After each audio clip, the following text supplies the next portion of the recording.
सुमुखश्चैकदन्तश्च कपिलो गजकर्णकः लम्बोदरश्च विघ्नो विघ्ननाशो विनायकः धूम्रकेतुर्गणाध्यक्षो बालचन्द्रो गजानन द्वादशेतानि नामानि या पठे शृणुयादपि।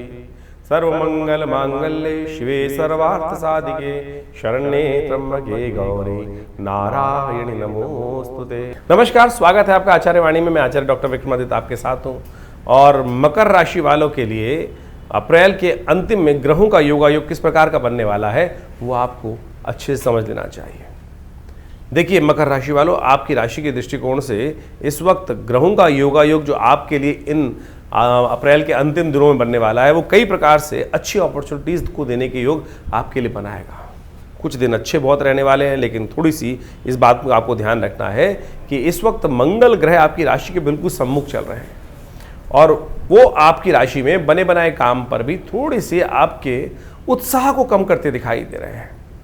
उत्साह बहुत ज़रूरी है कार्य करने के लिए, इस बात को हमें समझना चाहिए। यदि बालक है पढ़ाई करने के लिए इस वक्त देखें कि आपकी राशि के पंचम भाव के दृष्टिकोण पर पूरी तरह से शनि महाराज की दृष्टि पड़ रही है और मंगल उत्साह में कमी ला रहा है, तो यानी ये दोनों चीज़ें अब बच्चों के लिए यानी जो पढ़ाई कर रहे हैं उनके लिए नेगेटिव दिखाई देती है।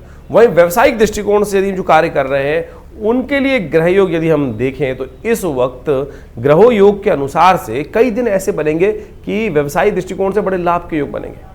यदि अप्रैल के दिनों में खास तौर पर बृहस्पति और चंद्रमा का संबंध जो हम आपको बताएंगे अभी दृष्टिकोण से, ज्योतिष के दृष्टिकोण से, वो देख लीजिएगा कब आपके लिए बहुत महत्वपूर्ण लाभ की स्थिति बनने वाली है और कब आपके लिए स्थितियां थोड़ी सी ऐसी रहेंगी कि जहां कहीं ना कहीं थोड़े से बदमाश लोग आपको नुकसान देने के योग बना सकते हैं। तो उन स्थितियों को खास तौर पर नोट करके रख लीजिएगा। पारिवारिक दृष्टिकोण से इस वक्त योग ऐसा चल रहा है कि छोटी मोटी जो बातें हैं वो थोड़ी विकराल रूप ले सकती हैं आपके कार्यों को डिले करने के दृष्टिकोण से। तो आप हर चीज़ को सोचते हुए समझते हुए कार्य करेंगे तो बहुत अच्छे से आपको रास्ता बन सकता है। जहाँ तक विशेष तौर पर हम बात करें व्यवसायिक प्रोफेशनल कार्य करने के लिए योग जो बना रहे हैं, देखिए इस वक्त मित्रता थोड़ी बढ़ती दिखाई दे रही है। मित्रता के नए आयाम कुछ ना कुछ प्राप्त होने के योग दिखाई देते हैं।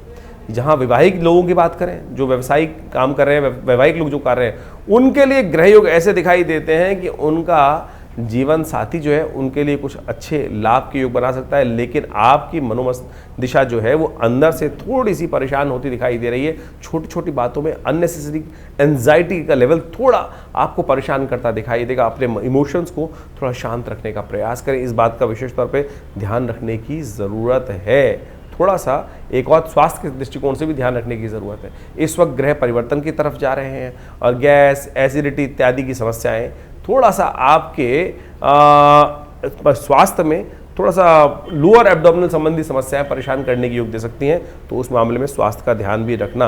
अब सिलसिलेवार तरीके से समझ लो ग्रह नक्षत्र आपके लिए किस प्रकार के रहेंगे। सबसे पहले हम बात करते हैं 21 तारीख की। 21 तारीख सोमवार का अवसर है और वैशाख का महीना चल रहा है। कृष्ण पक्ष की अष्टमी तिथि इस दिन विद्यमान है और ग्रह नक्षत्रों के यदि योगा योग के दृष्टिकोण से देखा जाए तो कालाष्टमी तो है ही, लेकिन आपकी राशि के दृष्टिकोण से ये योग आपके लिए बड़ा अनुकूल बनता दिखाई दे रहा है। चंद्रमा आपकी राशि में उपस्थित हैं और बृहस्पति उस पर पूर्ण दृष्टि डाल रहे हैं। ये आपके लिए बड़ा अच्छा सोने पे सुहागा योग बनाते दिखाई दे रहे हैं।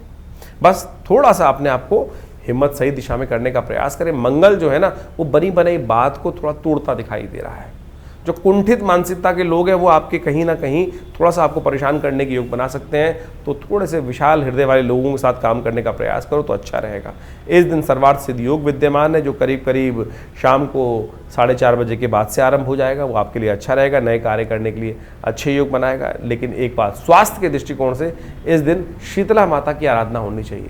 कई क्षेत्रों में भारत के दृष्टिकोण से सनातन पद्धति में इस समय शीतला माता का पूजन बड़ा बसोड़े के रूप में किया जाता है। जो लोग होली के बाद नहीं कर पाते हैं वो इस अष्टमी के दिन भी शीतला माता का उपासना कर सकते हैं और शीतला माता भगवती दुर्गा का ही स्वरूप मानी जाती हैं और उनकी आराधना करने से, भगवती दुर्गा की आराधना करने से बहुत सारे अप्रत्यक्ष कष्ट जीवन से दूर होने के योग बना देते हैं। 22 तारीख का दिन मंगलवार का अवसर है और साथ साथ नवमी तिथि विद्यमान है। इस दिन चंडिका नवमी का सुंदर योग बनता दिखाई दे रहा है। ग्रह नक्षत्रों के दृष्टिकोण से देखिए जो चंद्रमा इत्यादि बहुत सुंदर रूप से आपके लिए उत्साह का नया वर्धन करते दिखाई दे रहे हैं। बृहस्पति आपकी बुद्धि को सही दिशा में डालते दिखाई दे रहे हैं, लेकिन थोड़ी सी आलस्य की प्रवृत्ति जो है, थोड़ी सी कार्य को डिले करने की प्रवृत्ति मानसिक तौर पर, कार्य कर लेंगे हो जाएगा, लेकिन ये बात समझने ग्रह योग बहुत सुंदर चल रहे हैं, अभी कार्य डिले करने की तरफ मत जाइए। तुरंत कार्य करने से आपके बहुत सारे कार्यों में आज रिजल्ट लाने का योग अच्छा बनता दिखाई दे रहा है आपके लिए, तो इसका आपको लाभ लेने का प्रयास करना चाहिए। मंगलवार का अवसर है और मंगल आपके थोड़े नेगेटिव चल रहे हैं, कोशिश करें हनुमान जी को प्रसन्न करने का प्रयास करें। हनुमान जी को प्रसन्न करने के लिए आपकी राशि के दृष्टिकोण से सबसे श्रेष्ठ रहेगा कि पीपल की पत्तों की माला बनाकर हनुमान जी को अर्पित करने का प्रयास करें, वो आपके लिए समस्त कष्टों को दूर करने का योग बनाएगा। हनुमान जी की आराधना करें, बहुत सुंदर रहेगा। वहीं 23 तारीख की हम बात करें, बुधवार का अवसर, दशमी तिथि है और ग्रह नक्षत्र ने परिवर्तन का योग बना लिया है। रात्रि में ही चंद्रमा परिवर्तित करके आपके द्वितीय भाव में चले गए हैं और पंचक आरंभ हो गए हैं। इस दिन ध्यान रखना चाहिए, आने वाले 5 दिन तक शास्त्र के दृष्टिकोण से कहा जाता है एकत्रीकरण वाले 5 काम नहीं करने चाहिए। तृण एकत्र करने का काम और विशेष रूप से दाग इत्यादि करने के कर्म जो है शास्त्र में वर्णित, तो उनसे अपने आप को थोड़ा बचा के रखने का प्रयास करना चाहिए।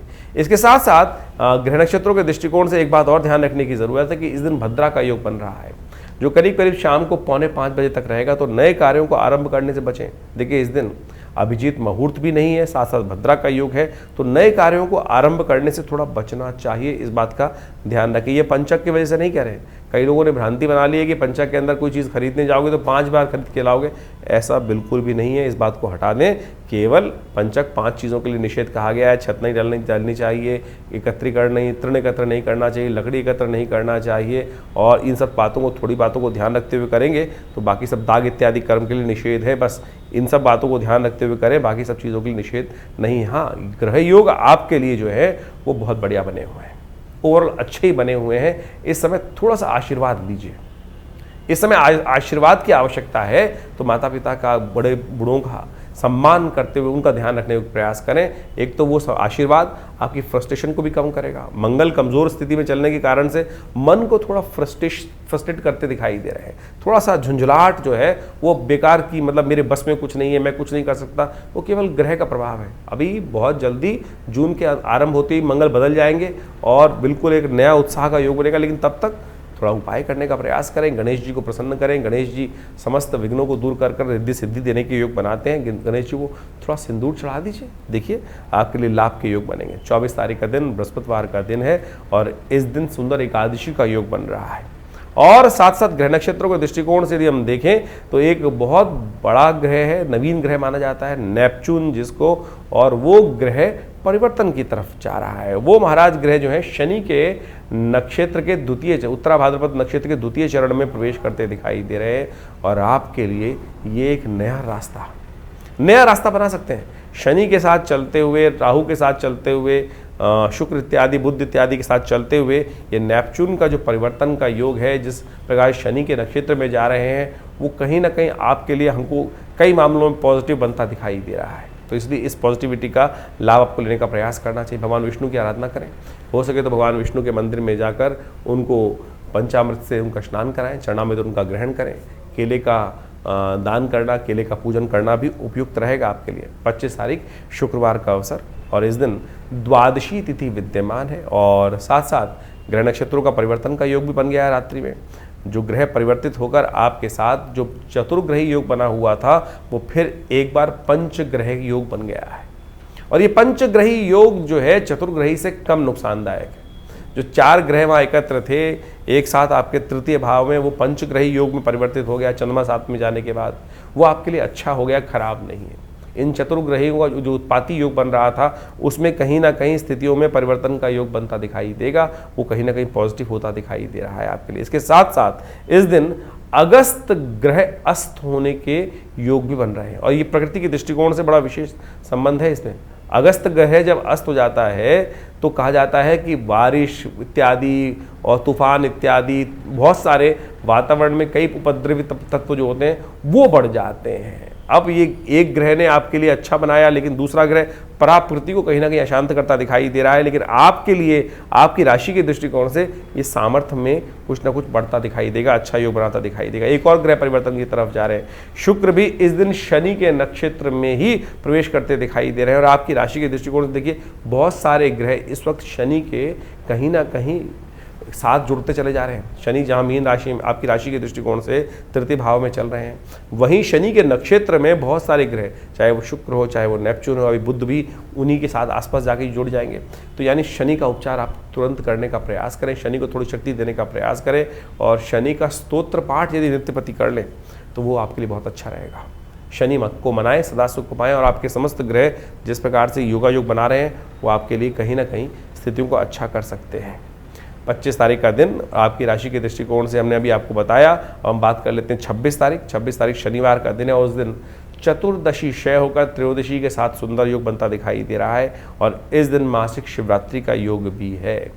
नए कार्यों को आरंभ करने के लिए हमें दिन अच्छा नहीं दिखाई देता, क्योंकि इस दिन भद्रा का योग बन रहा है। सुबह 7:08 बजे के आसपास से लेकर करीब करीब शाम को 6:30 बजे या करीब करीब 7 बजे तक ही मान लीजिए ये भद्रा का योग रहेगा। साथ साथ पंचक समाप्त होने की तरफ जा रहे हैं, और ध्यान रखिएगा थोड़े से आपके मित्रगण जो हैं वो ऐसे हो सकते हैं कि आपके समय को थोड़ा बर्बाद करने के योग बनाएं, आपको फालतू के कामों में ज़्यादा समय बर्बाद होने के योग बन सकते हैं। तो थोड़ा स्वार्थी बनकर अपनी तरफ थोड़ा सा काम को आकर्षित करने का प्रयास करेंगे तो अच्छा रहेगा। इस दिन भगवान शिव की सुबह सुबह आराधना करें, भगवान शिव का तेल से अभिषेक करने का प्रयास करें। थोड़ा सरसों का तेल या तिल का तेल ले जाकर ओम नमः शिवाय का स्तवन करते हुए भगवान शिव का थोड़ा अभिषेक कर दें। तेल का दान भी कर देंगे तो भी अच्छा बनता दिखाई देगा। ग्रहों का योगा योग कष्ट को निवारण करने के रास्ते बन सकते हैं। जैसा हमने कहा कि कुछ बदमाश लोग हैं, थोड़ा सा आपको डिफ्लेक्ट कर सकते हैं, थोड़ा सा अपने कामों में आपको रिझा सकते हैं, तो इसलिए थोड़ा ध्यान रखते हुए कार्य करेंगे तो अच्छा रहेगा। और इस दिन चतुर्दशी क्षय भी है, भद्रा का योग भी है, तो नए कार्यों को आरंभ करने से बचना चाहिए आपको। 27 तारीख रविवार का अवसर आ गया है, और इस दिन अमावस्या का योग बना हुआ है। पैतृक कार्यों के लिए अमावस्या प्रशस्त रहेगी।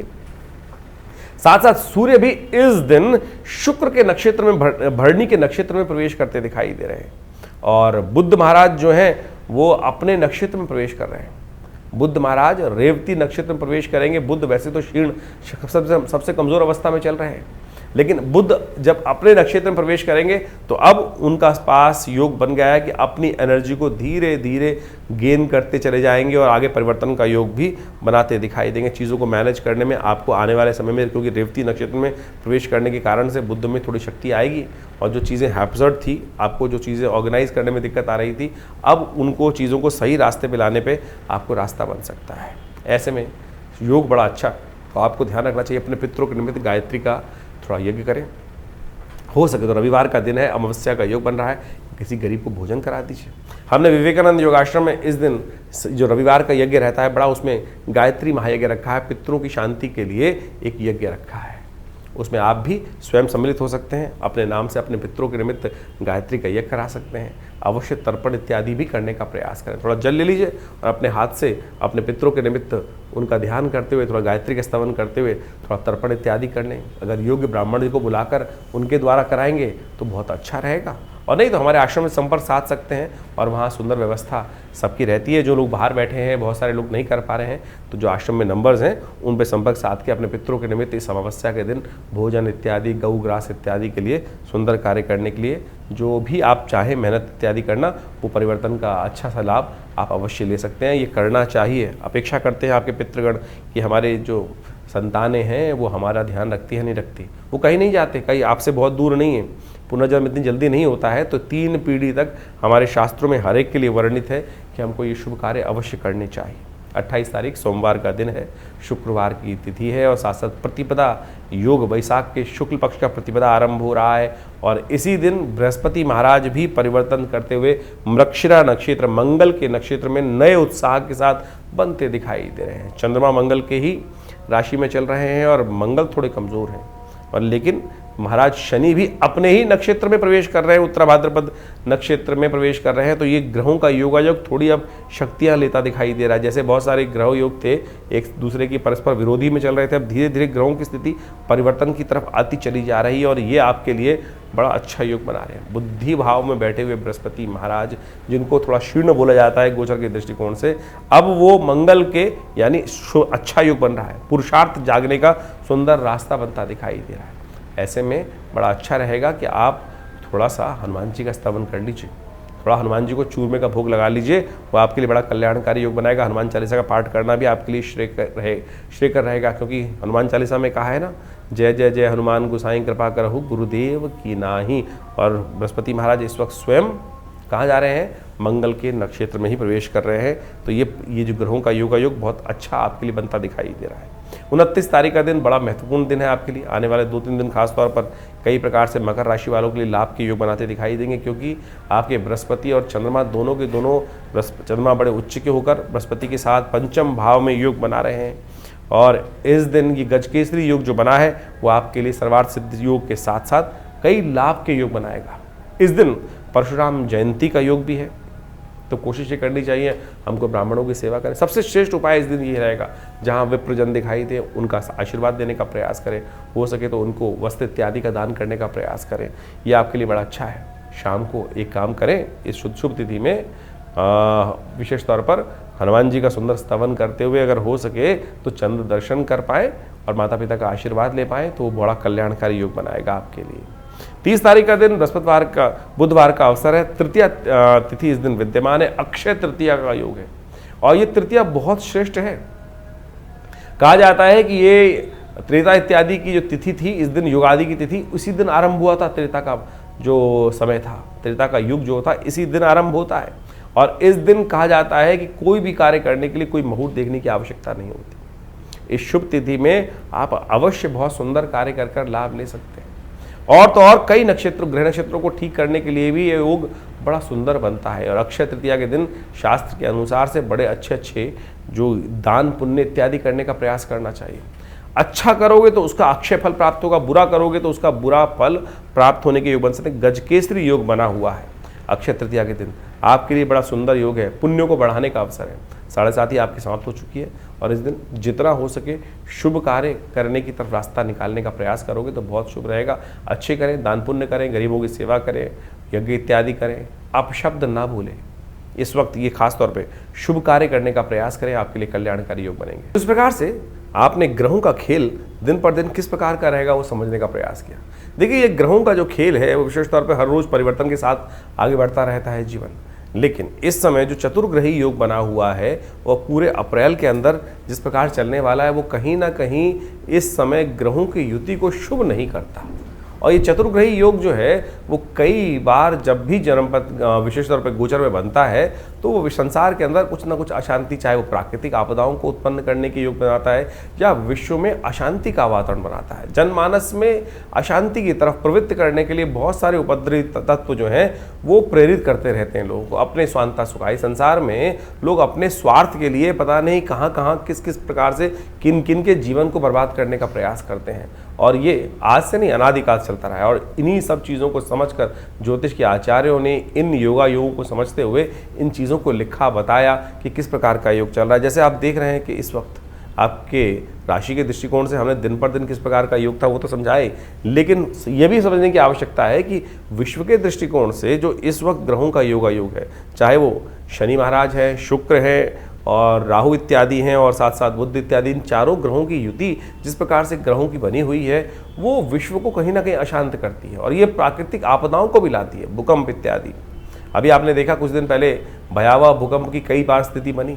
वो ग्रहण के कारण तो थी, लेकिन और भी बहुत सारे कारण बनते रहते हैं। और ऐसे में अभी इसका प्रभाव कुछ दिन रहने वाला है और अगले महीने मई में जाकर कई ग्रहों का परिवर्तन का योग बनेगा, चाहे वो बृहस्पति हो, चाहे वो राहु ग्रह हो, और बहुत सारे ग्रह भी परिवर्तन की तरफ जाने का योग बनाएंगे। और इस वक्त जैसे आप समझे मंगल ग्रह भी अपने सबसे कमज़ोर स्थिति में चल रहा है, तो ऐसे में दुस्साहस के योग भी बनते दिखाई दे रहे हैं। इसके साथ साथ देखिए, अभी जो विश्व के दृष्टिकोण से हम समझें तो अगर आप ग्रहों के योग को देखें तो वो ऐसा दिखाई देता है कि विश्व में दृष्टिकोण से जो सूर्य राजा बनकर इस बार आए हैं, मंत्री पद भी उनके पास है, तो इसके कारण से विश्व में गर्मी का भयावह प्रभाव देखने को मिलता दिखाई देगा।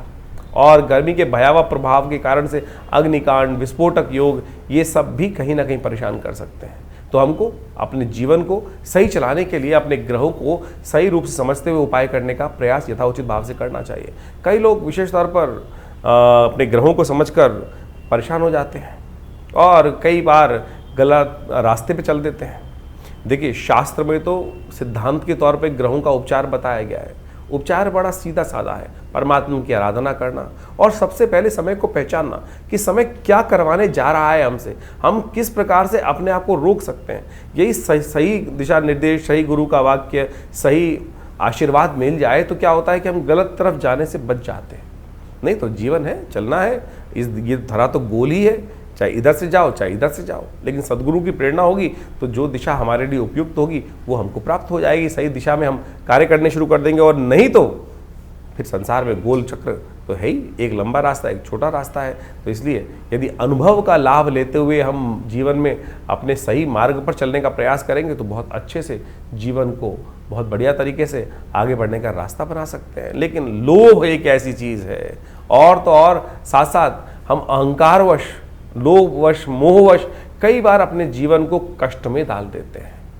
देखिए पुरानी कहावत है, आए थे हरि भजन को ओटन लगे कपास। हम लोक को सुधारने का प्रयास करें या परलोक को सुधारने का प्रयास करें तो इस बात को समझें, एक ही सुधरेगा। और हरी कृपा ऐसी है कि भगवान का यदि स्तमन करे तो लोक भी सुधर सकता है, परलोक भी सुधर सकता है। लेकिन संसार के माया के प्रपंच से अपने आप को दूर करते हुए कार्य करने का प्रयास करें। अभी आने वाले समय में बहुत सारे सुंदर उत्सव पड़ने वाले हैं। इन सब उत्सवों को हमारी भारतीय संस्कृति में हमारे ऋषि मुनियों ने सनातन पद्धति में हर रोज़ कोई उत्सव का सृजन किया। कारण क्या था? कारण यही था कि मनोमस्तिष्क फालतू के कामों से लगकर हटकर उस परमात्मा की स्तवन में अपने आप को लगा लें। तो वो क्या होता है कि बहुत सारे गलत रास्तों से व्यक्ति बच जाता है और कष्ट से भोगने से बच जाता है। लेकिन हमारे जीवन में जो कर्म का क्षेत्र है वो हर क्षण कुछ ना कुछ कर्म की तरफ हमको प्रेरित कर रहा है।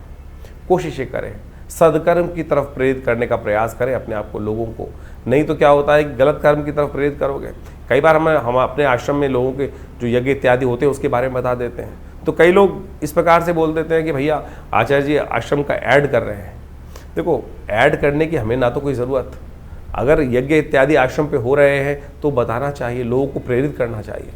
एक शराबी है, वो लोगों को प्रेरित करता है, आओ शराब के पार्टी में बैठो, और जुआ खेलने वाले कहते हैं जुए में खेलने का प्रयास करो। अगर हम सदकर्म कर रहे हैं और सदकर्म के बारे में लोगों को बता रहे हैं तो ये एडवर्टीजमेंट नहीं है, गलत की तरफ नहीं ले जा रहे। तो अगर आपको कई लोगों को, और आप एक बात और समझ लें कि आपके जीवन में हम कैसे समझें कि हम धर्म, हमारे अंदर अभी धर्म का उदय हो रहा है या अंत हो रहा है। धर्म की बात सुनकर यदि किसी व्यक्ति को कहीं ना कहीं मन में क्रोध आने लगे, गुस्सा आने लगे, तो समझ लो कहीं ना कहीं पाप प्रवृत्ति अभी जीवन में कहीं ना कहीं परेशान करने के आगे योग बना रही है। तो इसलिए अपनी भावना को पवित्र रखें। तो हमने जो आपके संबंध बातें रखी हैं, जो उत्सव होते हैं आश्रम के बारे में, वो सब अवगत कराते रहते हैं। कोशिश ये करें आप भी अपने जीवन को, अपने बच्चों को, अपने परिवार वालों को, लोगों को, मित्रों को सही दिशा में डालने का प्रयास करें। सही दिशा में आपका कर्तव्य का केवल इतना है कि चलो भाई परमात्मा का भजन करें, चलो भाई अच्छे कर्म की तरफ चलें। और समझ लो, अगर आपकी वजह से कोई एक आध व्यक्ति भी सदकर्म की तरफ लग गया तो उसके द्वारा किए गए पुण्य भी आपको लग जाएंगे। ये सब सैद्धांतिक तौर पर है। जैसे आप इसको मॉडर्न में वैसे समझ सकते हैं कि किसी गलत व्यक्ति को गलत काम के प्रेरित किया, चोरी डकैती और उल्टे सीधे कामों के लिए, और उसने जो कर्म किया उसने कहीं जाके आपका नाम ले दिया कि भाई, तो आप भी उस कानून के चक्कर में फंसेंगे ना। तो इसी प्रकार से यदि आप किसी को पुण्य की तरफ प्रेरित कर रहे हैं तो पुण्य, उसके द्वारा किए गए पुण्य आपको प्राप्त होंगे। और किसी गलत कार्य की तरफ प्रेरित करोगे, चाहे जैसे हमने जो 2-3 अभी उदाहरण दिए आपके सामने, तो आप समझ लीजिए उसके द्वारा किया गया गलत कर्म भी आपको भी भोगना पड़ेगा। ये संसार में बिल्कुल नियम है सही रूप से। तो इसलिए सही तरफ चलने का हम प्रयास करेंगे तो अपने कर्म से, जीवन से हमें बहुत सारे कष्टों से निवृत्त होने का योग बन जाएगा। और एक बात और समझें, यदि बिना कुछ कारण के भी आपके जीवन में यदि कष्ट, मन दुख है, परेशान है, कष्ट जीवन में आए चले जा रहे हैं, तो सोच लीजिए कि अभी हमारा जो डेबिट क्रेडिट का अकाउंट है ना कर्मों का, वो कहीं ना कहीं नेगेटिव हो रहा है। शुभ कर्म अपने आप ज़्यादा से ज़्यादा करने का प्रयास करें। जब वो घड़ा शुभ कर्म से लबालब भरा रहेगा तो आप समझें कि आपके बहुत सारे कष्ट कब आएंगे, कब चले जाएंगे, पता भी नहीं चलेगा। तो इसलिए इस सिद्धांत को समझ लीजिए, यदि छोटा सा कष्ट भी आपको बार बार आके परेशान कर देता है तो समझ लीजिए हमारे पुण्यों के अकाउंट में कितना नेगेटिव बैलेंस है कि हम छोटे छोटे कष्टों से परेशान हो रहे हैं, जिनका वास्तविक जीवन में कोई औचित्य ही नहीं है। और सामने वाला जिसको हम देखकर कई बार ईर्ष्याग्रस्त हो जाते हैं कि भाई उसको भी जीवन में कष्ट सबके आ रहे हैं। सूर्य तो निकल रहा है तो उष्ण जो गर्मी है वो हर एक के लिए पैदा कर रहा है, बरसात हो रही है तो हर एक को गीला कर रही है, लेकिन किसी को उसका दुष्प्रभाव होता है और किसी को उसका शुभ प्रभाव होता है। वो इसलिए कि हमारे पुण्य किस प्रकार के हैं। तो आप सही रूप से पुण्यों को बढ़ाने का प्रयास करें, यही अध्यात्म का रहस्य है। ये न केन प्रकारेण, यानी ऐसे या वैसे कैसे भी अपने आप को सद्कर्म की तरफ प्रेरित करने का प्रयास करें। इसके लिए शास्त्रों में अनेक नियम, चाहे वो योग कथाएं हों, चाहे वो यज्ञ हो, चाहे वो दान हो, चाहे वो पुण्य हो, चाहे वो सद्गुरु का आशीर्वाद हो, या अच्छे लोगों के सानिध्य में बैठने की कर्म बनाए गए हैं, वो सब शास्त्र के अनुसार से आपको पुण्यों को बढ़ाने की तरफ ही ले जाते हैं। और वहीं उसके लिए थोड़ी प्रयास करना पड़ता है, श्रुति को ऊर्ध्वगामी बनाना पड़ता है, उठाना पड़ता है, अपनी प्रवृत्ति को नीचे की तरफ जाने की बजाय ऊपर की तरफ उठाना पड़ता है। उसमें लगती है मेहनत। और गलत तरफ जाने के लिए तो आप बैठ चल करते हैं, उल्टे सीधे काम तो बहुत सारे ऐसे हैं, रोज शाम को लोग आपको बैठा सकते हैं। तो आप उस पर रोक, उस पर बंदिश, उस पर थोड़ा सा संयम करने का प्रयास करोगे तो खुद देखोगे धीरे धीरे परिवर्तन का रास्ता आपके जीवन में अवश्य बनेगा। और जानिए आपके जीवन में किस प्रकार के ग्रह योग चल रहे हैं, उसके लिए हम लगातार आपके साथ रहते ही हैं। तो आशा करते हैं इन सब दिशा निर्देशों को सही से समझेंगे और अपने जीवन के कष्टों को दूर करने का आप अवश्य योग बनाएंगे।